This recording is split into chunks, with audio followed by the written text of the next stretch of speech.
Che a me è sembrato che in questi giorni si siano raccontati un po' di gente metropolitana. Qualcuno tirasse fuori i corrieri delle fogne di New York e l'aveva fatto. Allora, comincio con a raccontarvi che cos'è il salvaguardia degli equilibri, perché l'ANCI nazionale ha chiesto una proroga,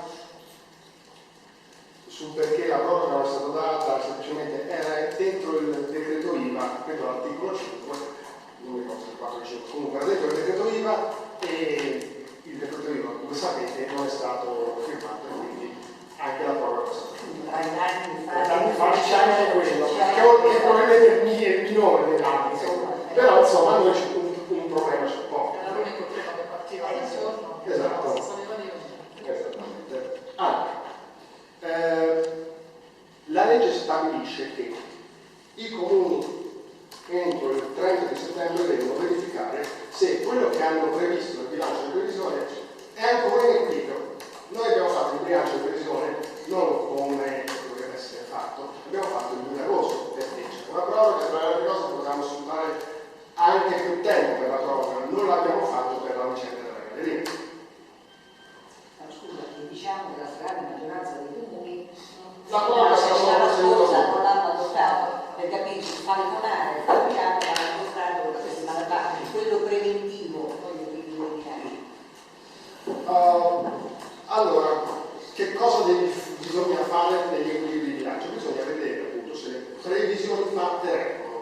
Noi abbiamo fatto le previsioni il 2 agosto, se non ci sono fatti oggettivi, e fatti oggettivi non ce ne sono, che ci dicono quelle stime, perché le previsioni erano basate su stime, devono essere cambiate, le stime rimangono quelle che erano. Quindi da questo punto di vista non c'erano grossi problemi. Qual è il problema? Il problema è che viviamo in un'incertezza normativa per cui non sappiamo quello che succederà domani, ma non sappiamo quello che succederà domani non perché noi come ancora non lo sappiamo, ma perché nessuno lo sa. Non sappiamo se l'IVA c'è il governo, se l'IMU ci sarà oppure non ci sarà. Per ora l'IMU, vi do una notizia che forse è sfuggita ai giornali, ma la storia è che la prima rata è stata tolta. Allora, è stata tolta la prima rata in termini di obbligo di pagamento, è stata tolta con un decreto legislativo, che vuol dire che se non viene confermato, ce lo ritroviamo insieme a Natale, insieme alla seconda.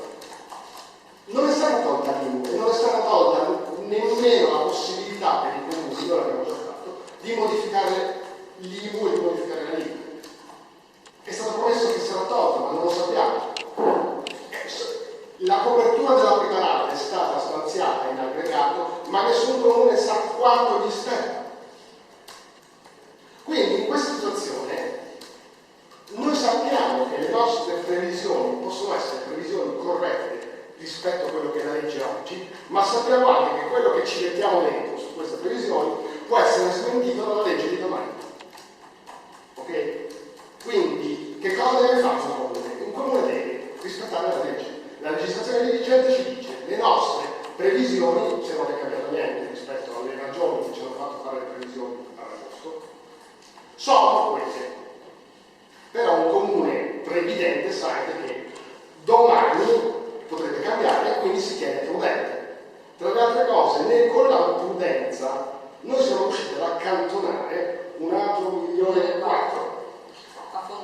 a fondo rischi, che vuol dire senza tagliare dalle spese previste, noi siamo riusciti a mettere da parte un altro 1,4 milioni, non si sa mai, appunto. Non si sa mai, stante la situazione nazionale.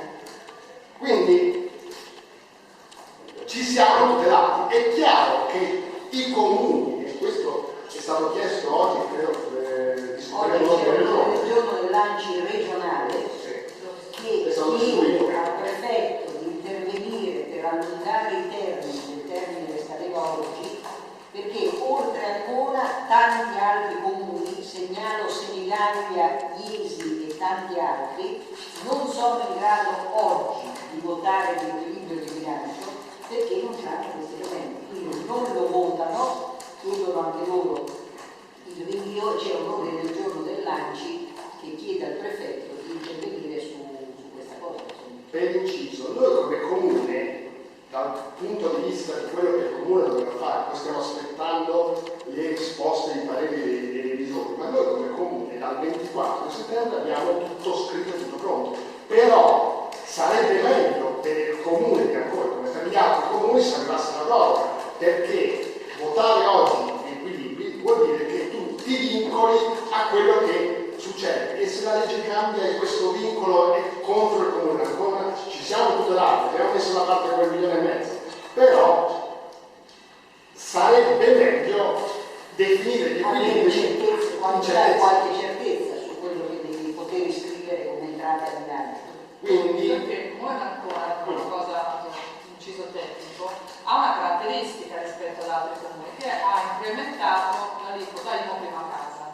Quindi noi rispetto al 2012 siamo saliti fino al 6%. Questa è una manovra che per fortuna è stata votata, per fortuna in senso temporale, è stata votata prima del decreto IMU di sospensione. Quindi noi su IMU abbiamo due decreti, uno è il 54 che esce il 21 maggio e dice sospendi la prima rata, uno è il 102 esce il 31 agosto e dice la prima rata è abrogata. Noi prima del 21 maggio, mi sembra il 7 o il 10, abbiamo votato le nuove tariffe IMU e le abbiamo portate al 6. Ora questo comune più degli altri avrebbe diritto a vedersi ristorato l'IMU 2013 per questo 6 e non per l'IMU che valeva nel 2012.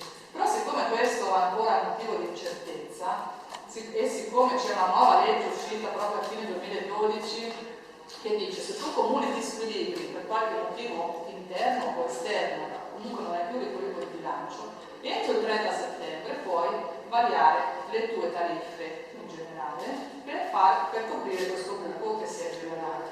Ora, se non c'è la proroga su questa data, non è solo un aspetto formale di adempimento, che al limite ci può interessare o non interessare. E questo riguarda proprio ancora, e non riguarda magari altri comuni che non ci hanno avuto questo aumento per in casa. Se questo succede e lo Stato malauguratamente dice io non ti ristoro per le maggiori aliquote del 2013, noi ci vedremo preclusa la possibilità di riequilibrare e fare un qualsiasi tipo di manovra, forse minima, al di là degli accantonamenti che abbiamo fatto che potrebbero non essere sufficienti. Quindi non possono non prorogare questa data per consentire ai comuni di fronte a tale eventualità di intervenire con una procedura di riequilibrio, perché altrimenti ci sarebbe preclusa. Quindi anche se noi avessimo adottato oggi l'atto, che magari potrebbe essere opportuno, magari ne avremmo dovuto adottare un altro se questo fatto interveniva. Se non ci sbloccano il 30 settembre, indipendentemente se l'avessimo adottato o no, era questo il problema. Quindi dobbiamo essere uniti nel chiedere a questa proroga. insomma, se la proroga non venisse data, il rischio del comune che fa tutto in regola è quello di essere corrotto e mazziato.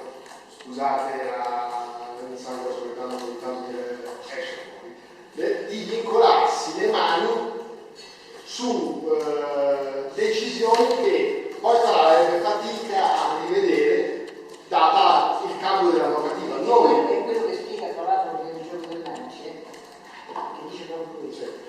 Quindi sarebbe meglio se questa proroga ci fosse. Nel caso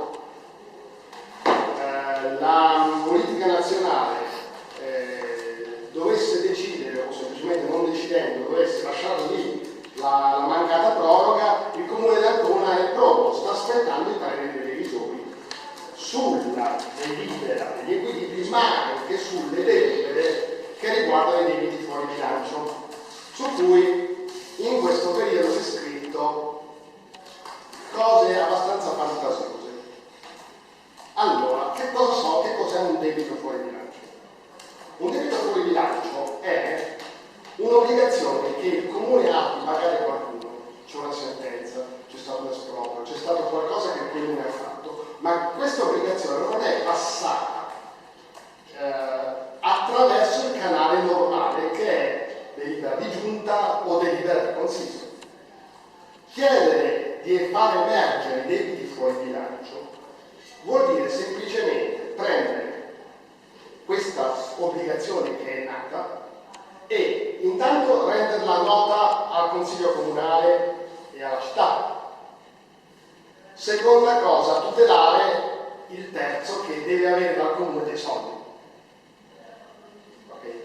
Terza cosa, questo è per il riconoscimento. Il debito fuori bilancio, proprio perché tu riconosci qualcosa che è uscito fuori dall'albero del bilancio, viene comunicato come cartella alla Corte dei Conti. Quindi il comune dice: io mi sottopongo al giudizio del legislatore contabile per verificare che vada tutto bene, non il fatto che il comune deve pagare, ma il fatto che le ragioni che hanno portato il comune a pagare siano legittime. Okay? Quindi in qualche modo chiede una verifica di responsabilità alla Corte dei Conti. È la procedura che chiede questa verifica.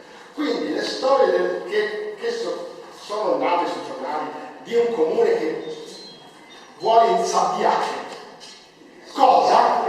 Tirando fuori vogliamo insabbiare. Noi tirando fuori abbiamo sicuramente messo sotto stress l'organizzazione interna. Il 24 di settembre eravamo pronti, stiamo però aspettando il parere dei revisori. Quindi l'organizzazione interna è stata messa sotto stress e questo comunque un ritardo rispetto alla scadenza l'ha portato, ma è un ritardo che, se il risultato del ritardo è chiedere agli uffici di tirar fuori le obbligazioni che il comune ha preso senza passare per il canale normale, io sono ben contento. È il contrario dell'insabbiare, insomma, è il contrario dell'insabbiare, a volte.